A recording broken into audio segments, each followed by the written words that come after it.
Dress చూస్తుంటేనే festive vibes వచ్చేస్తున్నాయి కదా. కలర్ కాంబినేషన్ అంత బాగుండింది. డార్క్ పర్పుల్ కి చిల్లీ రెడ్ అండ్ ఇది జార్జెట్ ఫ్యాబ్రిక్ తో వచ్చింది. దుప్పట్టా లెంత్ అయితే చాలా ఎక్కువ వచ్చిందండి. నెక్ ప్యాటర్న్ యూనిక్ గా ఉండింది. ఆల్ ఓవర్ మనకి సీక్వెన్స్ అండ్ థ్రెడ్ వర్క్ వచ్చింది. దీని ప్రైస్ చెప్తే షాక్ అవుతారేమో. ఇది 1100-1200 రేంజ్ లోనే వచ్చేసింది.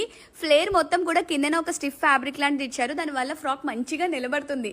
ఇందులోనే సేమ్ లెహెంగా కూడా న్యూగా లాంచ్ అయింది. అది కూడా చూడడానికి చాలా బాగుంది. బట్ దాని ప్రైస్ నాకు ఐడియా లేదు. ఫెస్టివల్స్, వెడ్డింగ్స్, పార్టీస్ హలో అండి, చూసారు కదా ఎంత మంచి రివ్యూ ఇస్తున్నారో. ఇన్ఫ్లుయెన్సర్సే కానీ యూట్యూబర్సే కానీ బాగా ట్రెండ్ చేస్తున్న డ్రెస్ అనమాట. ఇది మన దగ్గర చాలా రోజుల నుంచి ఉందండి. బట్ నేనైతే పెట్టడం అయితే డిలే చేశాను అంతే. అది కూడా బయట అయితే 1200, 1300, 1400 రేంజ్లో వితౌట్ షిప్పింగ్ ఛార్జెస్ మళ్ళీ ఎక్స్ట్రా ఉంటాయి కదా, అట్లానే అలా సోల్డ్ చేస్తున్నారు. బట్ మన దగ్గర ఓన్లీ 999 మాత్రమేనండి. 999 మాత్రమే ఇంత బ్యూటిఫుల్ డ్రెస్ ఉంది. నచ్చితే కనుక స్క్రీన్ షాట్ తీసుకుని ఆర్డర్ ప్లేస్ చేసుకోండి.